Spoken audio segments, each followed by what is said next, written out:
As the candles flicker, a new tradition shines. 8 nights of Hanukkah, 8 nights of winning insights. They may come out slow, so you might be able to get a better number. Wow, they're favored. With SportsGrid, every night is another chance to win. No pick sixes today, they cover. So let's crunch it up. Let's make it happen. Let's give you our favorite props. Let your Hanukkah winnings brighten your celebrations. Happy Hanukkah from all of us at SportsGrid.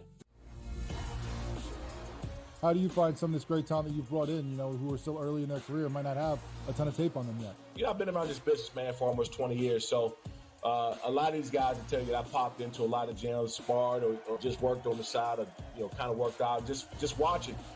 I've always loved this sport, man. I think it's the greatest. And we want to continue to put on the next up-and-coming superstars. We know we got them. Only on SportsGrid. Anyone that's been to a sporting event, the atmosphere before a game, I think Game Time Decisions has that same exact atmosphere. This is our arena. This is what we do. There is going to be an energy to Game Time Decisions that you will feel night in and night out. The excitement you get when you lock your bets in, when you're figuring out what you want to do, we can zone in on the biggest games each night. I want this to be the place that people come to before the games start so they feel as ready as possible to lock in their cards. We are going to hit every single one of those markets that you need to know about. We're going to go through every single thing, and I've got a great team behind me that's going to help me get the job done. There is not going to be a better place, I promise you, than Game Time Decisions to get that new information, react to it, and be able to then bet accordingly. We will have everything at our disposal, and we will use that to our advantage. I'm Kevin Walsh. Tune into Game Time Decisions from 6 to 8 p.m. Eastern on SportsGrid.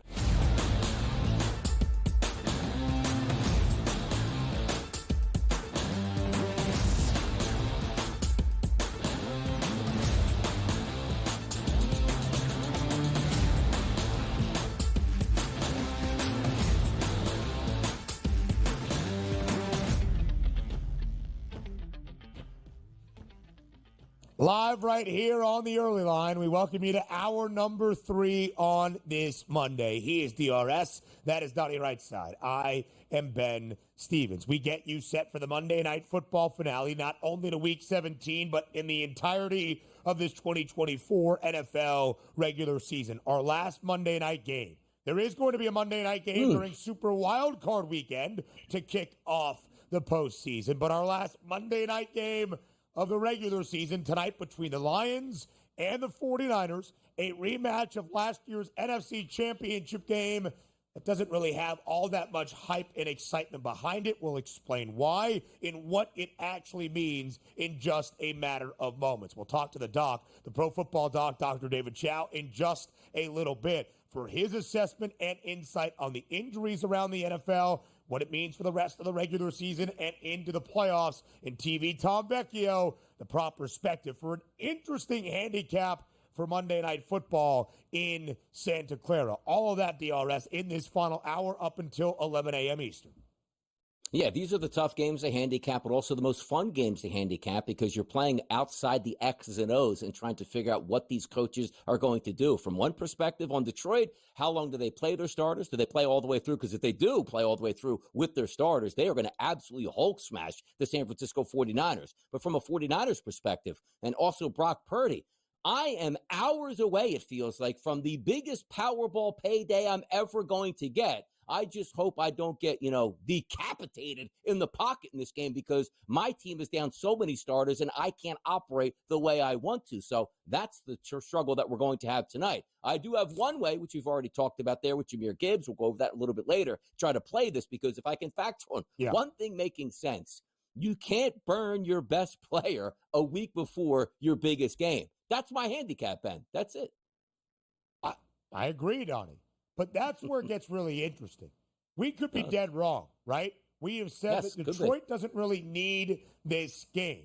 That might seem insane. The Giants won a game they shouldn't have yesterday. These are professional players making millions of dollars playing a dangerous game in football. If they are going to be out there, they are going to try to win said football game. And the Lions still might, even if their starters don't play the entirety of all 4 quarters.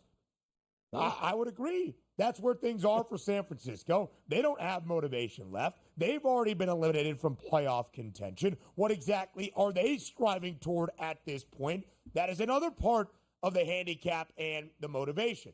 Because, again, before we hear from the people, we do just want to stress that in Game 272, the regular season finale on Sunday night next week in Detroit, the Lions will host the Minnesota Vikings. Regardless of tonight's outcome on this Monday in Northern California, whoever wins that game between the Lions and the Vikings will win the NFC North and claim the number 1 overall seed in the NFC. That is the game that dictates the outcome of the NFC playoff picture, not tonight, regardless if the Lions win, lose, or tie. So knowing all of that, what do the people think for tonight's game? Let's find out together and Fade the Public.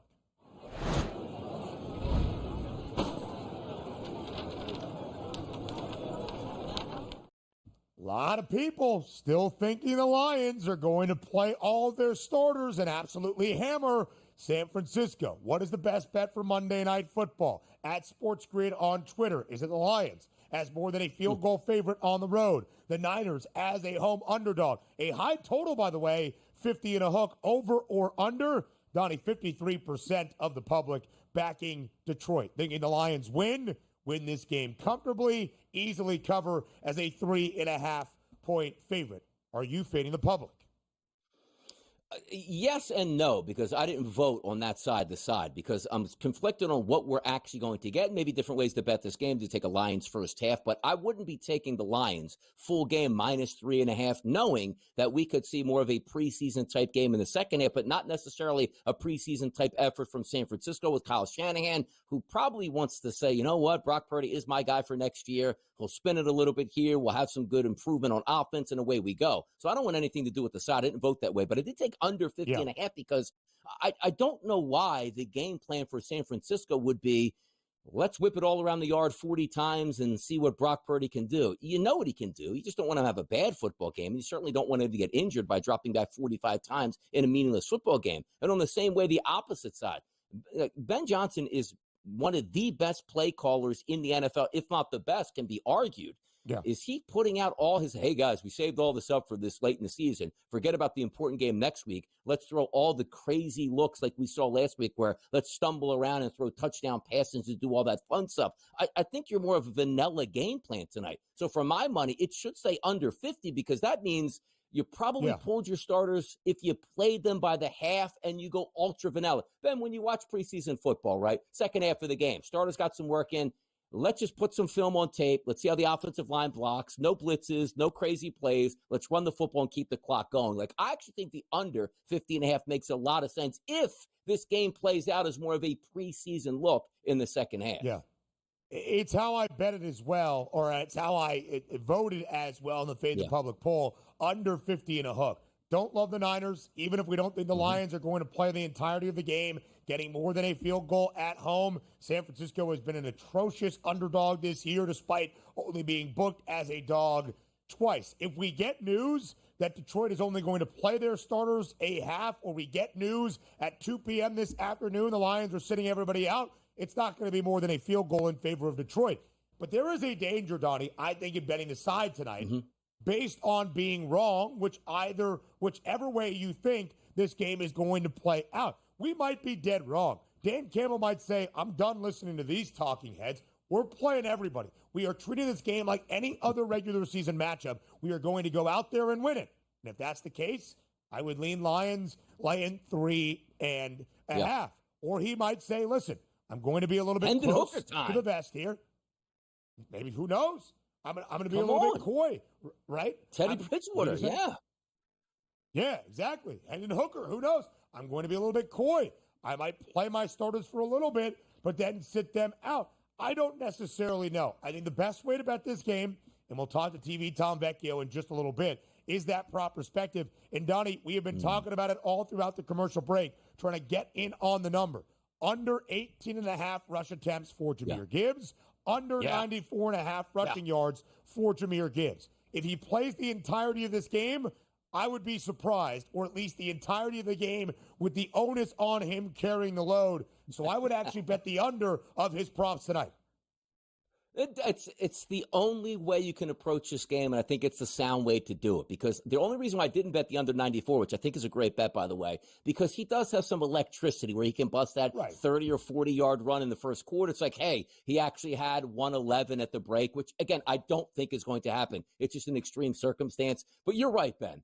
Fourth quarter, 17 carries. He's trying to salt this football game away. Like, it can't happen. And there's no way you're going to be like, hey, you know what? Let's get him his work in the first half and give him Saquon-like touches because Saquon's chasing a record. It's still a meaningful game. Like, I just can't see any scenario that plays out where Jahmyr Gibbs is the lead back for 4 quarters. And that's all Ben and I are talking about. It could lose, yes, but you're trying to play the scenario that you think should play out here outside the X's and O's. He can't be the back in the fourth quarter, and that's what it's going to take to get that 20 carries.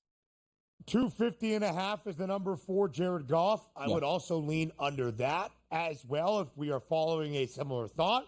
We'll look at Brock Purdy's props with TV Tom in just a little bit. And by the way, I hope you think this is not just Donnie and I starting speculation that the Lions might rest their starters. DRS, I follow a lot of great people from the state of Michigan, from Michigan State fans and Michigan fans through social media, obviously college sports, Big Ten football, all that great stuff. A lot of them are hoping Dan Campbell does the same. To see players you didn't even know were on the 53-man roster suit up and play tonight in Santa Clara. Yeah. So we're not just trying to start a conspiracy for the sake of doing so. The Pro Football Dog joins us up next.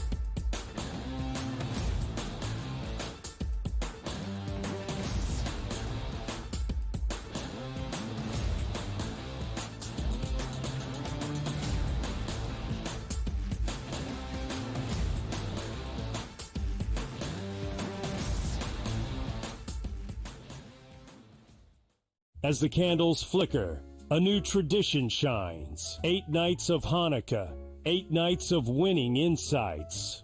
They may come out slow, so you might be able to get a better number. Wow, they're favored. With SportsGrid, every night is another chance to win. No pick sixes today, they cover. So let's crunch it up. Let's make it happen. Let's give you our favorite props. Let your Hanukkah winnings brighten your celebrations. Happy Hanukkah from all of us at SportsGrid. Two guys that can do it all. Too much electricity this morning. This is a good time. We're having a lot of fun. I had to do a triple take. Ka-ching! Why? Because of parity. I didn't mean to offend. Yeah, it's not going to happen. Load management is a dirty word. Let him rip. You know what? Circumstances provide the results. What? How do you do this one? Oh, Donnie, you got such a good show there. A network that is booming. The Early Line, only on SportsGrid. Right here with you on Pro Football Today on SportsGrid. Odds in motion, trying to see what lines have moved throughout the week. Never felt more comfortable in this bet than I do for this year. I'm ready. I'm just getting angry. The hot takes are going to be here all long, people. You don't want them to go 13-0 and then lose the first round of the playoffs. Red. Yeah, this is their last shot. They don't really have anywhere else to go yet. Hot take. By the time I hit, I guess what, Route 33 up here? That ticket's cashing. Only on SportsGrid. In the heart of winter, when nights grow long, we come together under these lights. A team, united by purpose. Fans, bound by passion. Each holding a small flicker of hope in their hands. At SportsGrid, we believe that even the darkest nights can't dim the unity we share. One team, one stadium, one shining moment. This holiday season, we shine brighter together. Happy Hanukkah from all of us at SportsGrid.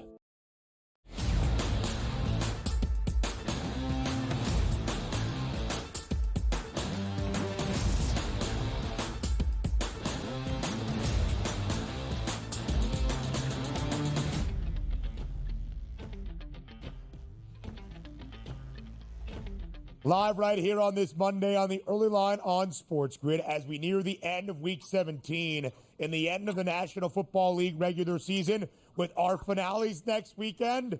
We need that injury analysis and insight from the Pro Football Doc, Dr. David Chao, joining us on this Monday to look back on the Week 17 weekend and what it means for the remainder of this regular season. And, of course, Doc, the playoffs on the other side. Thanks for being here on this Monday.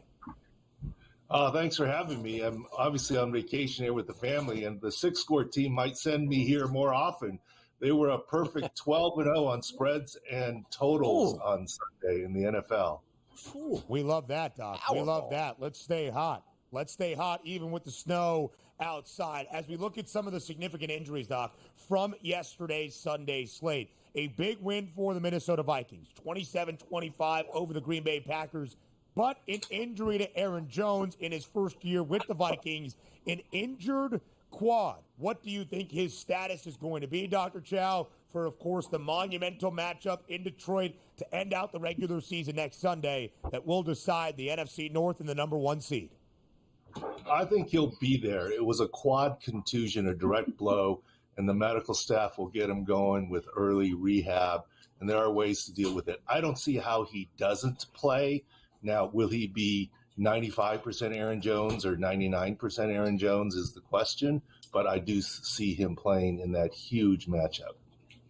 It is a big matchup also, Doc. One that's not on the graphic here, talking about Tua Tagovailoa, didn't play this weekend here, and they basically said it was a medical issue that there was no way he's going to play Sunday to be reevaluated. What issue are we having with Tua and also the chances of him possibly playing in Week 18? Now, the only good news here is that they've said it has nothing to do with the college hip dislocation injury. Other than that, we don't know for sure. We've gone back to try and look at videos. It was a Week 15 injury, apparently, that got aggravated in Week 16, and it was a little bit of a surprise that he was doubtful and out to us. We knew Waddle wasn't going to play, but Tua was a little bit of a surprise, so we're going to have to work on that mystery. And obviously, Miami is still alive if Denver loses to KC. Yeah, they absolutely are, Dr. Chao. A victory for the Dolphins and a Broncos loss, despite seeming unlikely from the odds perspective to KC. Miami into the postseason. Dr. Chao, as we focus on another quarterback who left the game early yesterday, Kenny Pickett, a rib injury that he had injured a week ago against the Commanders, and then, of course, re-aggravated early in the third quarter for the Eagles yesterday against the Cowboys. The Eagles listed him as the emergency quarterback if necessary at the end of the game. What do you think his status is for Week 18? What might be the status of Jalen Hurts? All that goes into establishing the protocol for the regular season finale. Well, Kenny Pickett went into the game with apparent rib fractures and needed rib block injections that are commonly done, I guess less commonly so after a Tyrod Taylor incident, but they are normally done, and there was a report he needed 2, one before the game and one at halftime, and that is not unusual, and it was good that he left the game. He is likely to be able to play through again, but the Eagles don't really have anything to play for, so who knows the status of Pickett / Jalen Hurts, even if he clears concussion protocol in terms of what Howie Roseman and Nick Sirianni decide to do there, because the Eagles have essentially earned themselves a, quote, bye week in Week 18. Even though they play, it's not a meaningful game. Meaningful game for the Tampa Bay Buccaneers as they now sit, Doc, here in the driver's position to win the NFC South after Atlanta getting beat last night by Washington. Jamel Dean, they're going to need him through the playoffs, but it looks like we're dealing with 2 knee injuries here. Yeah, that's the only thing that's unusual is 2 knee injuries. But by video, we don't see anything severe or significant. So I think he will have a chance to come back there. And that was an exciting finish to the game. I don't know if you guys saw, but on Twitter I posted early in the game, Jaden Daniels got rolled up on, which might have been a high ankle, and somehow he escaped getting bent back over and finished the game and threw the game-winning touchdown. It pays to be young and flexible. Everybody, Dr. Chao, early in that game holding their breath for the Commanders' rookie quarterback. He got to the sideline, told the medical staff, I'm good. And he certainly was. Washington winning in overtime and clinching a playoff spot. Quickly, before we get to Monday night, you saw Chase Brown on the graphic there, the outstanding rookie running back for the Cincinnati Bengals. Injured on Saturday against the Broncos. Since he has said it's not significant, is his status in doubt at all, Dr. Chao, for the regular season finale on Saturday in Pittsburgh? Well, anytime you say the words high ankle sprain, people get worried, and that's the report for Chase Brown. Look, Patrick Mahomes has played through a high ankle. Justin Herbert has played through a high ankle, but they're quarterbacks, not running backs. But I have optimism that Chase Brown can play because his high ankle sprain, if you really look at the video, and we've posted it on X and through Sports Injury Central, was an eversion type high ankle sprain that wasn't from contact. It was a momentary stumble as he approached the goal line. And with those, there's usually less damage, and so some optimism that he can play in Week 18.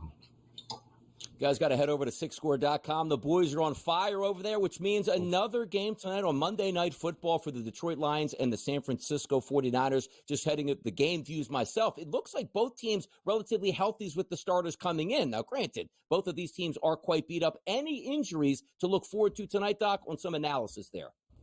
Well, the injuries are on the defensive side ball on both teams. The 49ers well documented, the Lions well documented. It's all on the defensive side of the football there. And Charvarius Ward, God bless him, is not going to play in the final game with all the personal stuff that he's gone through with his family. Look, Detroit, it's still a meaningful game for them, and Dan Campbell says they're going to play everybody. San Francisco, obviously a disappointing season, but it should be an exciting matchup. And, of course, the finale next week is going to be amazing. Game 272, as good as it gets. A game that will decide the one seed in either conference to end out a regular season for the first time since 1993 in the NFL, more than 3 decades. Dr. Chao, happy holidays to you. A very happy new year as well. We appreciate the time. We'll get ready to talk playoff injury outlook next week. Thanks for being here. More on the early line on the other side of the break.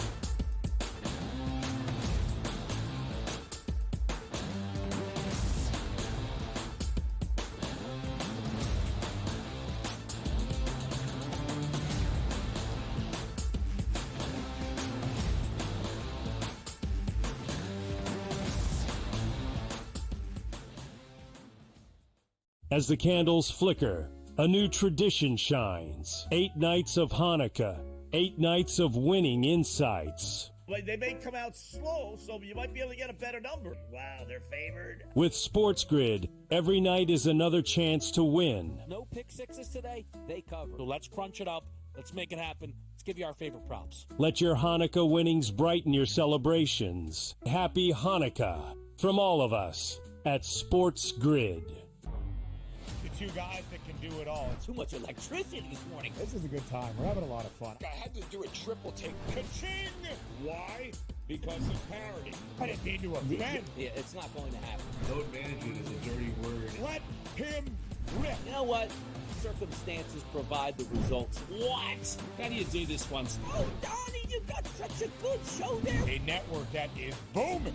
The early line, only on SportsGrid. Right here with you on Pro Football Today on SportsGrid. Odds in motion, trying to see what lines have moved throughout the week. Never felt more comfortable in this set than I do for this year. I'm ready. I'm just getting angry. The hot takes are going to be here all long. You don't want them to go 13-0 and then lose the first round of the playoffs. Red. This is their last shot. They don't really have anywhere else to go yet. Hot take. By the time I hit, I guess what, Route 33 up here, that ticket's cashing. Only on SportsGrid. In the heart of winter, when nights grow long, we come together under these lights. A team, united by purpose. Fans, bound by passion. Each holding a small flicker of hope in their hands. At SportsGrid, we believe that even the darkest nights can't dim the unity we share. One team, one stadium, one shining moment. This holiday season, we shine brighter together. Happy Hanukkah from all of us at SportsGrid.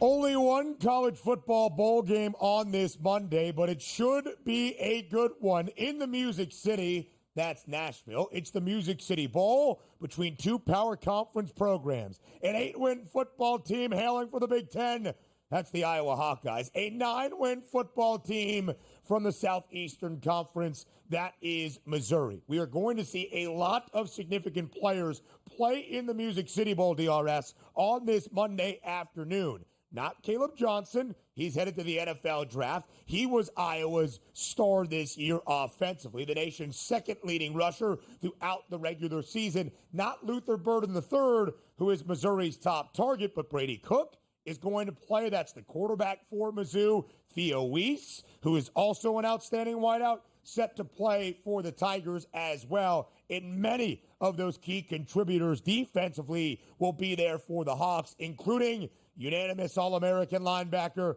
Hawk Jay Higgins. DRS, you got a bet for the Music City Bowl? Nate Noel, anytime touchdown plus 100. How about that? Nate is my guy. I watched him all season long, ready to rock and roll. I don't know. Actually, he plays for Missouri. How about that? I thought he played for Iowa. Oh, well. There you go. Nate Noel. Cash in. Thought we were rolling all Iowa there, but it says M-I-Z-Z. So I think that's Missouri. For most of that start, you thought Nate Noel played for the Iowa Hawkeyes, yeah? Yeah, I was going to try to back you because I know you're an Iowa Hawkeye, Big Ten guy. So I'm like, I'll take Nate Noel, and then I find out he is from Missouri. So, oh, well, we'll still take him anyway. Unfortunate. I'll pay you $1 million if you can tell me where Nate Noel transferred to Missouri from this past season. Transferred to Missouri, Nate Noel. Now, it can't be from a... Like, I don't think from a major – I don't think of a major school. How about like a Incarnate Word?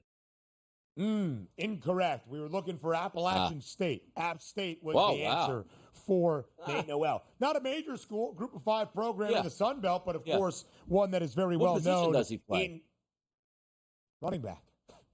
He's a running back. Okay, there we go. Hand it off to him then. Let's go. Let's roll. I'm guessing you haven't actually bet the even money plus 100 anytime touchdown price. No. Yeah. No, I just brought it up, just scrolling through. I said, at least that's where I'm going to be able to get a player to have an actual name next to it. So shout out the FanDuel Sportsbook in New Jersey because you can bet player props here, and that's the only reason why I know any of these guys' names in this game. So there you go. And the player props don't look overly outlandish in terms of their numbers. Brady Cook, Missouri's quarterback, 179.5. It's because you're playing Iowa's really solid secondary. Brendan Sullivan back for the Iowa Hawkeyes, 136.5. Very indicative of an Iowa quarterback number. But I will say this, Tim Lester's unit offensively, so much better this season than the previous few years in Iowa City when they were a bottom 15, bottom 10, both scoring and total offense. Anything but. DRS, there are 6 FBS programs out of the 134 that played in the sport this season that have played 75% or more of their games to the over. The Iowa Hawkeyes are one of those 6. 9 of 12 games for the Hawks this year to the over. I love points today in Nashville. Give me over 40.5, and I bet Iowa on the money line early on in bowl season. Maybe not expecting to see Brady Cook or some of those key contributors for Mizzou, but I still do believe Iowa is the right side. Iowa continues to understand what it takes to win bowl games. Missouri got the win last year in the Cotton Bowl over Ohio State. I love Iowa today. America needs farmers, man. That's the reason I need to back Iowa today. 40.5 points. And also, as Ben points out, like, no way, Iowa. They never score points. Well, it's not like we just have 50.5 as the broad number that every team plays each week to go over that number. Their numbers are extremely low, but tend to go over those prices. And it's a bowl game. Yeah. So maybe, Kirk Ferentz rises up and is like, you know what? We're not going to punt this ball in 4th and 1. We're going to actually go for this here. More points, always a better situation. They absolutely are going to go for it at times. And again, Caleb Johnson really accounted for nearly half of Iowa's offensive production, both in terms of yardage output and point production this year. Kamari Moulton, who's going to be the running back today for Iowa, his prop, 67.5. I'd take a look at that. Again, if you are going to replace KJ, you're going to get some similar spots in terms of the emphasis on that offensive scheme. And just to say, the Iowa Hawkeyes, 28 points per game this year. Again, not outstanding by any means, but so much better than where things were the previous few years in Iowa City. The Music City Bowl today, just one game in bowl season on this Monday afternoon. Monday Night Football that we'll discuss with TV Tom Vecchio in just a moment. And then 5 games tomorrow on New Year's Eve, including the return to the quarterfinal round of the college football playoff. More on TEL up next.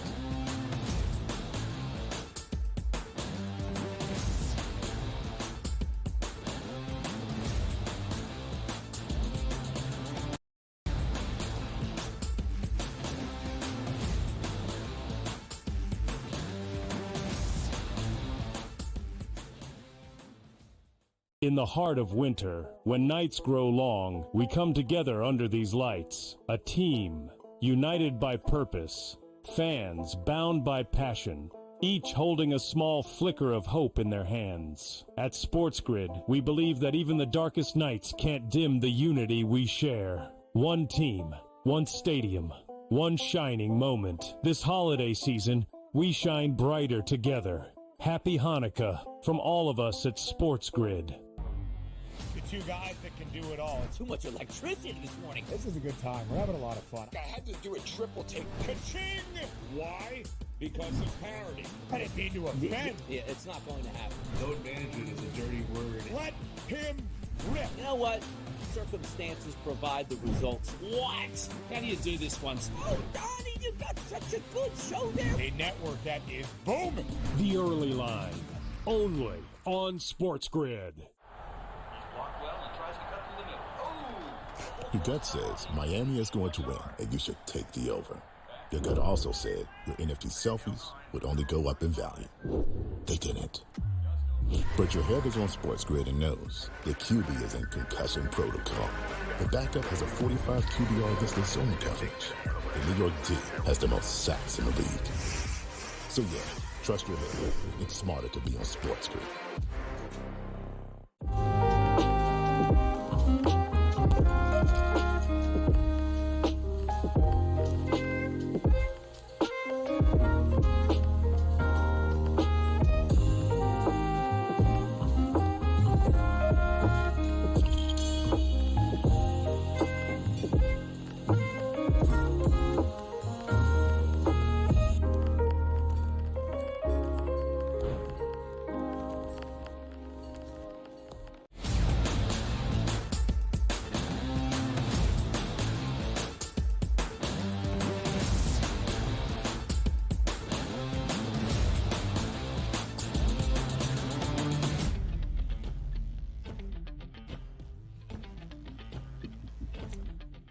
The Monday Night Football finale to our second to last week of the National Football League regular season. Our final Monday night game in the 2024 NFL regular season in Santa Clara.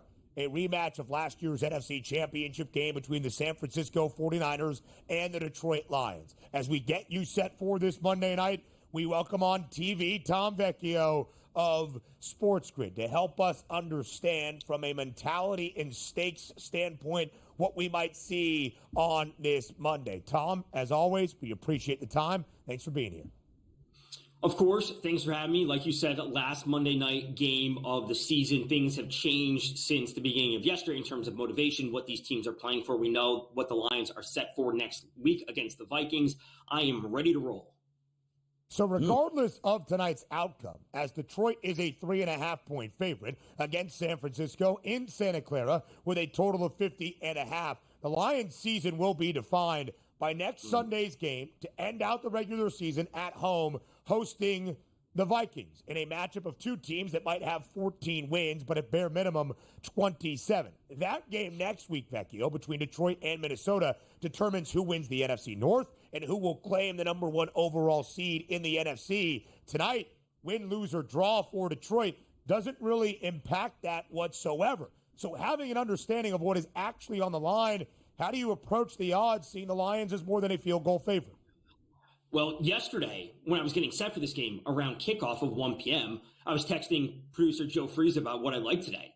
And I was saying the Lions minus 3.5, the Lions minus 6.5, and the Lions minus 9.5, alting them all the way up because the Lions were going to be in a spot to exact some revenge for the NFC Championship game, which they kind of threw away last season. And that was obviously before the results of the Vikings-Packers game.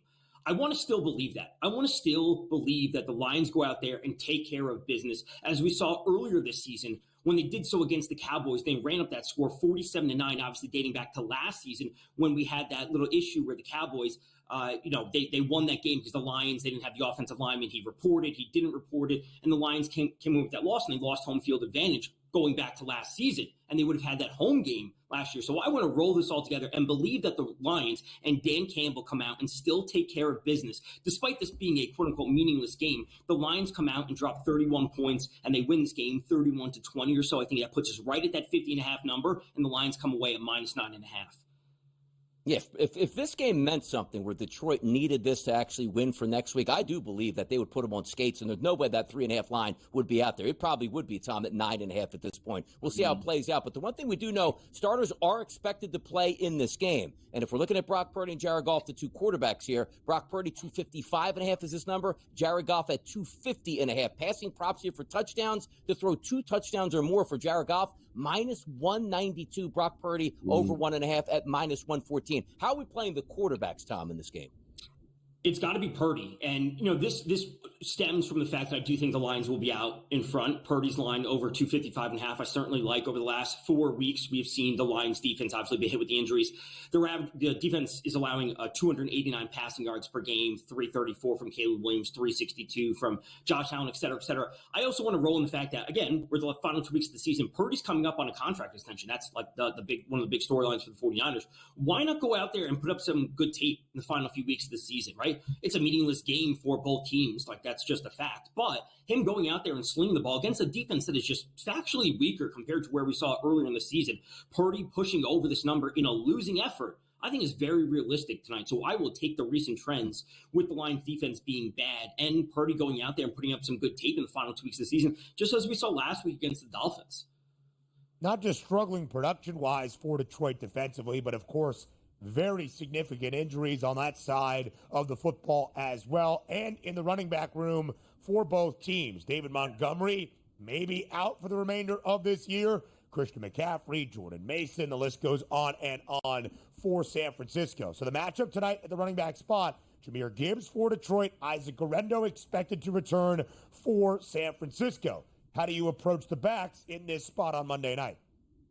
I almost want to have no interest in either of them. And this is not because, Gibbs isn't good. Gibbs is amazing, right? And he's going to see the lion's share of that work. And, I don't expect Craig Reynolds to get too much work. And the only time Craig Reynolds would get in is if they actually do pull their starters. And we don't see Jared Goff out there. We don't see St. Brown and Sam Porter, et cetera, et cetera. So I have no interest in fading Gibbs and taking an under because he could clear that number at halftime. Then they just pull all the starters. Guerrero, I also have no interest in just because the re-injury risk is so clear for so many of these San Francisco running backs, as we've seen time and time again. I think this has to turn into a passing game for the 49ers. And ultimately, just with the struggles the Lions have had on defense, this is where the 49ers should be able to move the ball down the field. So getting it to Jennings, getting it to George Kittle is where I expect most of the production can go. Deebo Samuel apparently can't catch the ball. So I'm going to focus on Jennings, I'm going to focus on George Kittle, and I'm going to focus on Brock Purdy tonight.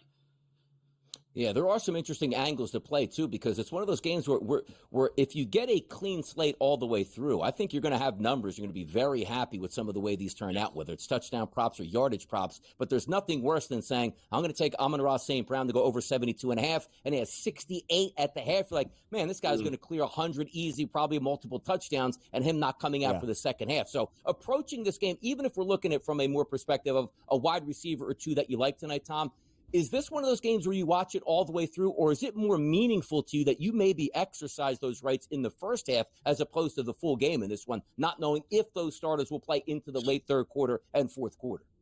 Right. I think you have to take that, you have to have your stance from the start of the game, right? You can't be like, I'm gonna do halfway. You can't be in between. So I don't want to side with too many of the Lions players because there is that concern. Again, things have changed drastically since where we were 1 p.m. yesterday to leading up. So I actually have more faith in the 49ers, the players just putting out points. Because granted, if they do pull their starters, especially in defense, they're, like you said, they've already been hit with injuries. They're already not playing super well on defense over the past few weeks. So if they even pull the starters that they have who are already backups to begin with, we could just see those garbage time yards pile up for the 49ers. So specifically, I like Juwan Jennings. I really like him over 62.5. He's only got one more year left on his contract. So again, this is the kind of performance that he can put up a big one, maybe get a contract extension. He leads the team with the 26.1% target share. Right, we see the Lions have 2,814 receiving yards specifically to wide receivers. That's the second most in the league. So Purdy, Jennings getting some yards. Let's do it tonight. Yeah, listen, I would agree. If you're going to look at a prop perspective and bet some overs, to me, it's on the 49ers, Tom. DRS and I have already shared. We're on the under for Jahmyr Gibbs, his rush attempts, his rushing yards, knowing that starters are going to play, but just for how long, that remains to be seen. Vecchio, as we have our final game on this Monday night for Week 17, and then enter Week 18, understanding that motivation, what is at stake, is a huge part of the handicaps. How do you recommend bettors kind of approach the regular season finales in all of those spots from a prop perspective? From a prop perspective, the ideal situation would be teams that need to play and win, and then maybe we sprinkle in like a little bit of motivation. Someone like a Mike Evans, who is approaching 1,000 yards. He had 97 yesterday. So Baker has talked about getting Mike Evans to 1,000 yards, but they also need to very clearly win. So, like, that's the ideal spot, motivation and a player reaching a milestone or a contract incentive, whatever it might be. And then there's going to be a chance where, like, we have teams that are completely out of it and, Brock Bowers continuing to set rookie records. Do we need to be betting on him? So I would say you have to have your stance early in the week. You find out these contract incentives for some of these players or milestones, and you want to jump early because when these lines come out, they will jump up quickly. Because everyone's going to be betting the over, this receiver needs 90 more yards. If his line opens up at 79.5, it's going to be bet up to 86 or whatever it is by the time Sunday rolls around. So you have to be early on these lines this week. Playoff motivation, who is going to play for how long, all of those things should be added to your Week 18 handicaps and maybe even Week 17 to end it out on a Monday night. I'll tell you guys this. I'm going to look at Mike Evans next week, right? The Buccaneers need a win against the Saints. Mike just 85 yards away from his 11th consecutive season, all 11 years in the National Football League with 8,000 yards. Come on now. Let's have some fun. Tom Vecchio, as always, we appreciate the time. We'll see you tonight on SportsGrid for all of the coverage around Monday Night Football as well. Of course. Thanks for having me, and we'll look to Team USA to beat Canada tomorrow in the World Juniors. Yeah, there you go. That's in hockey, right? World Junior Hockey, under 20 tournament. Heck yeah. World Juniors Hockey. And I think the Winter Classic at Wrigley Field tomorrow. Hockey, also man. True. What a sport. More around Monday night next.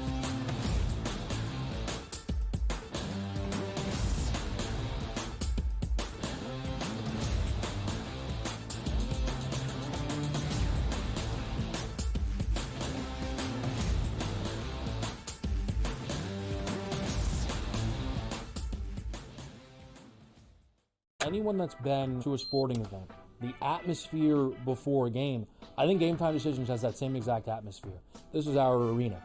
This is what we do. There is going to be an energy to Game Time Decisions that you will feel night in and night out. The excitement you get when you lock your bets in, when you're figuring out what you want to do, we can zone in on the biggest games each night. I want this to be the place that people come to before the games start so they feel as ready as possible to lock in their cards. We are going to hit every single one of those markets that you need to know about. We're going to go through every single thing, and I've got a great team behind me that's going to help me get the job done. There is not going to be a better place, I promise you, than Game Time Decisions to get that new information, react to it, and be able to then bet accordingly. We will have everything at our disposal, and we will use that to our advantage.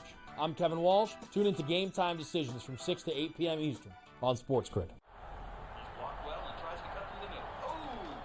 Your gut says Miami is going to win, and you should take the over. Your gut also said your NFT selfies would only go up in value. They didn't. But your head is on SportsGrid and knows the QB is in concussion protocol. The backup has a 45 QBR against the zone coverage. The New York D has the most sacks in the league. So yeah, trust your head. It's smarter to be on SportsGrid. The two guys that can do it all. Too much electricity this morning. This is a good time. We're having a lot of fun. I had to do a triple take. Ka-ching! Why?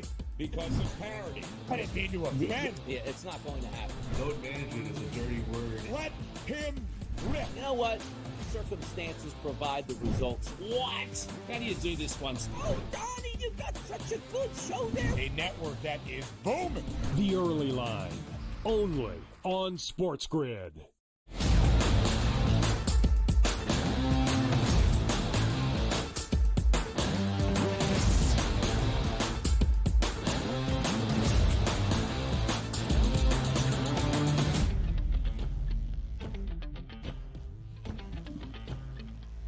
It is our final Monday Night Football game of the 2024 NFL regular season, and what is at stake for the conclusion of Week 17 between the Lions and the 49ers. In Santa Clara tonight, the Niners a 3.5-point home underdog against the 13-2 Detroit Lions. 50.5 is that total. Donnie, we have talked about this ad nauseum now with where things stand and at length throughout this show.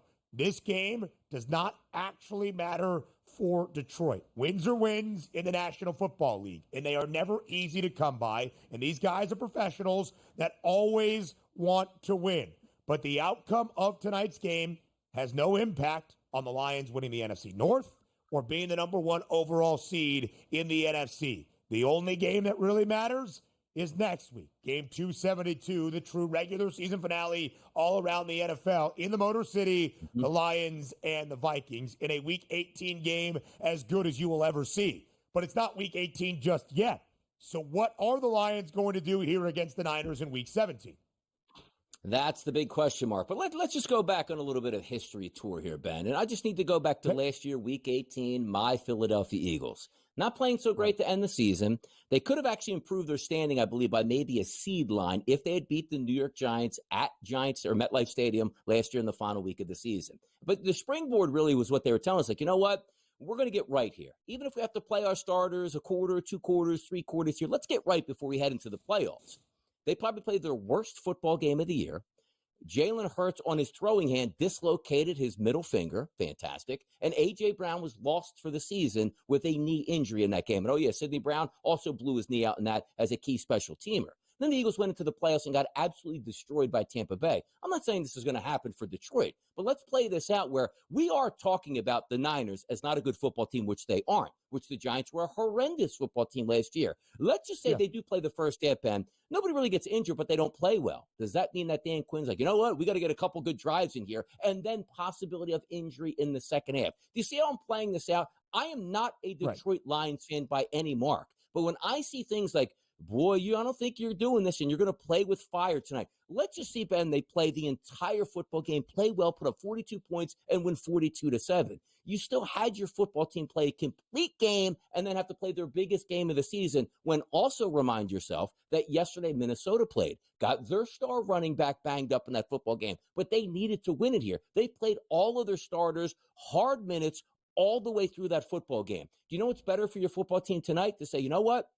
I have 12 guys that I absolutely am not going to play tonight. My quarterback, my tailback, my 2 defensive ends, my 2 offensive tackles, and my 2 best players on defense. They're not going to play, but let's just see how we can go out and play football in this game. Because what you can't have happen, I understand, again, what Dan Campbell is building. And it's a football game, and damn it, you can get hurt in any game that you want. But tell me this, Ben. In a meaningless preseason game, which Detroit had in game number 3, they played nobody. This football game for Detroit tonight, Ben, is completely meaningless. Why are we playing key players all the way through this game or heck, even starting the football game? That's where I'm breaking it down. Because if I say to myself, if Detroit is going to play their starters, I'm just taking them in the first half. They should win this. They're the better football team, and they should move the football with ease. That's the way I would play this game. No way, shape, or form I'm taking the plus 3.5 or laying the 3.5 full game when I have no idea what either one of these coaches is going to be doing better in the second half. That's the angle tonight. Of course, Detroit has been a cover machine under Dan Campbell. This year, they are 9-5 against the spread as the favored side. They covered in 9 of their first 11 games. They now have only covered once in their last 4. It was last week as a touchdown favorite at Soldier Field. Earlier in the week, exactly a week ago, in fact, Dan Campbell was asked about this notion. If Minnesota should beat Green Bay on Sunday, you cannot clinch the division or the 1 seed until Week 18. Would you think about resting your starters? This is what Dan Campbell had to say. Quote, we're bringing everything we've got to this game. And, quote, you wouldn't expect Dan Campbell to say anything but that, frankly, DRS. And that was a week ago. Not in the reality that has set in the last 24 hours, that it all comes down to game 272 next Sunday night in the Motor City. I'm not sure how I feel about the spread, I think if I was going to bet a side, it would be Lions first half. Laying 2.5 in the first half, minus 166 on that first half money line, by the way. I don't really know how I feel about points. Even if we see starters for only a half, it may be some backups. The Niners can run it up. Maybe the Lions run it up against a banged-up San Francisco side as well. I think the way, Donnie, that if I'm going to bet this game, here's how I do it. Under Jared Goff, 250.5 passing yards, under 94.5 rushing yards for Jahmyr Gibbs. Expecting to see them tonight, but maybe not for all 4 quarters. It's the right way to play it. And Ben is not laying out a factual stance where we know how this game is playing out. You're playing by logic tonight. We're logical as human beings. When you can see the silver lining that says next week is the biggest game, why are we laying everything out on the line? I would be shocked if they played all the way through. And if they did, so be it, because I think it's the completely wrong decision. Right. You can have your convictions one way or another and try to meld them in and say, what are the X and O's going to look like? Like Jared Goff throwing 38 times tonight for 422 yards with the biggest game in the season on deck when you're playing a preseason game tonight, it doesn't make sense. The only way you're looking at Detroit is in the first half from a team perspective. But for full game scenarios, unless they break their complete game, like, hey, 60.5 or 70.5 yards, whatever Amon-Ra St. Brown is, and he has one catch for 75 yards and a touchdown in the first half, oh, well, that's what happens here. But the life of this team's scape tonight through all 4 quarters, I don't think it's going to be there. Like, we should see Hendon Hooker in the second half at some point in this game, Ben. And if you say to yourself, Jared Goff has 320 by then so be it, you live with it. Right, exactly. He could go over that number in a half, in 3 quarters. There's also a chance he plays all 4 and still stays under 250 and a hook. True. Or Jahmyr Gibbs ends up with 91 rushing yards and under 94 and a half. We shall see. And I'm sure we'll get some updates throughout the afternoon. Yeah. This is a time where working by 11 a.m., maybe we don't have the full picture for Monday Night Football tonight in Northern California. But DRS will be there for your Monday Night Football, NFL football, in-game live game day. And so we let him go right now. DRS, a very happy new year. We'll talk later this week. We'll talk more bowl season in college football next.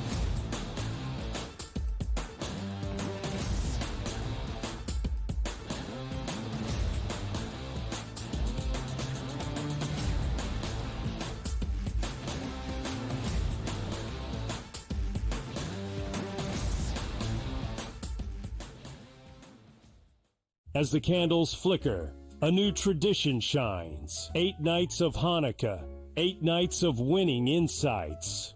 They may come out slow, so you might be able to get a better number. Wow, they're favored. With SportsGrid, every night is another chance to win. No pick sixes today, they cover. So let's crunch it up. Let's make it happen. Let's give you our favorite props. Let your Hanukkah winnings brighten your celebrations. Happy Hanukkah from all of us at SportsGrid. 2 guys that can do it all. Too much electricity this morning. This is a good time. We're having a lot of fun. I had to do a triple take. Ka-ching! Why? Because of parity. I didn't mean to offend. Yeah, it's not going to happen. Load management is a dirty word. Let him rip. You know what? Circumstances provide the results. What? How do you do this one? Oh, Donnie, you got such a good show there. A network that is booming. The Early Line, only on SportsGrid. Right here with you on Pro Football Today on SportsGrid. Odds in motion, trying to see what lines have moved throughout the week. Never felt more comfortable in this bet than I do for this year. I'm ready. I'm just getting angry. The hot takes are going to be here all long, people. Don't want them to go 13-0 and then lose the first round of the playoffs. Red. This is their last shot. They don't really have anywhere else to go yet. Hot take. By the time I hit, I guess what, Route 33 up here? That ticket's cashing. Only on SportsGrid. In the heart of winter, when nights grow long, we come together under these lights. A team, united by purpose. Fans, bound by passion. Each holding a small flicker of hope in their hands. At SportsGrid, we believe that even the darkest nights can't dim the unity we share. One team, one stadium, one shining moment. This holiday season, we shine brighter together. Happy Hanukkah from all of us at SportsGrid.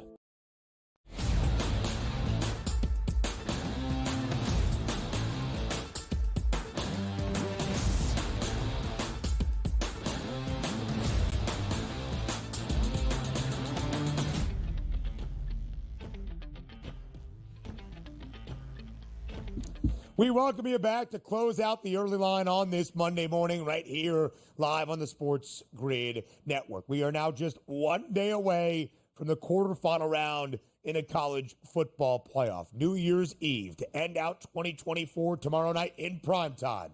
It's the 3-seed Boise State and the 6-seed Penn State facing off in the Fiesta Bowl. Here is the bracket and the path the remainder of the way. 12 teams entered, only 8 remain. And those teams that earn the opening round bye now in action on Tuesday night. And, of course, our triple header of games on Wednesday. Boise State has actually played in the Fiesta Bowl 3 previous times. They are a perfect 3-0, including that monumental upset now back, I believe, in 2007 against Oklahoma. Ian Johnson's Statue of Liberty winning it against OU, proposing to his then-girlfriend on the field. Moments in college football that will live on in the history of this sport. That is what we could see in a historic quarterfinal round in the college football playoff. Our other quarterfinal matchups, the first game on New Year's Day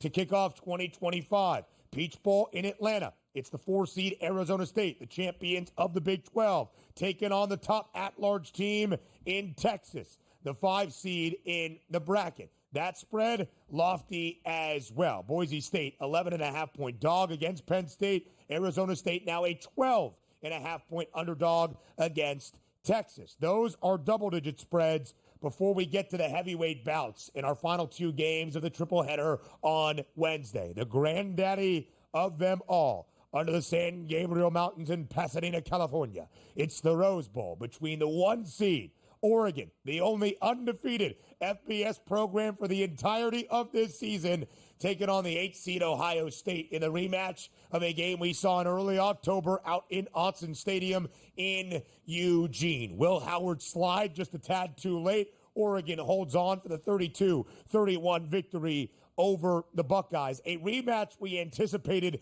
in a Big Ten title game now that we get in a Rose Bowl. That, a 2.5-point spread in favor of the Bucks against the Ducks. Total 55 and a hook. Our nightcap in New Orleans. It's the Sugar Bowl between Georgia and Notre Dame. Now just a 1.5 spread in favor of the Dogs. Notre Dame opened early as a projected favorite against UGA. Then it was Georgia quickly becoming the favored side, laying as many as 2.5. Now just a 1.5 and 16 cents of distinction on the money line. Our lowest total by far for the quarterfinal round. And the only one sub 50, 45 and a hook for the Irish and the Bulldogs. Of course, injuries a story for that 2-7 matchup in the Big Easy. Carson Beck out for the entirety of the college football playoff. Gunnar Stockton expected to start for UGA. Riley Mills, one of the best defensive linemen in the country for Notre Dame, injured against Indiana, out for the remainder of the CFP run for the Fighting Irish. And here is where things stack up for our final 8 teams still in the chase for a national championship in college football. Texas is now the favorite at plus 310. It was Oregon, the 1-seed, entering the 12-team bracket with the shortest price to win a national championship. But now the matchup against Ohio State. And notice who even has a much shorter price to win the national crown. That would be the Buckeyes at plus 330, $1.50 in front of both the Ducks and the Dogs. Georgia at plus 480. A lot has been made of Penn State's path and how favorable it could be to at least reach the semifinal round. It certainly is at a 5-1 number. I bet the Nittany Lions at minus 172 to reach the semifinal. Basically a money line rollover, is more than a touchdown favorite in both games, beating SMU handily 38-10, and now an 11.5-point favorite against Ashton Genty and the Broncos. I do still believe there is value on that Notre Dame number at 7-1. Again, it is basically a pick'em at this stage against Georgia. Not many teams have beaten the Dogs in the last 4 years of college football. In fact, just 2. Alabama 3 times, Ole Miss throughout the regular season. But if Georgia were to win, if Notre Dame were to win against UGA, Notre Dame against Penn State, where is the number? Yeah, there it is. 1.5 point spread in favor of the Irish in that hypothetical line. Again, we will get you set for the college football playoff tomorrow on the early line. We've got 5 games tomorrow in college football in bowl season, including the CFB. We'll talk then. The early line returns at 8 a.m. Eastern.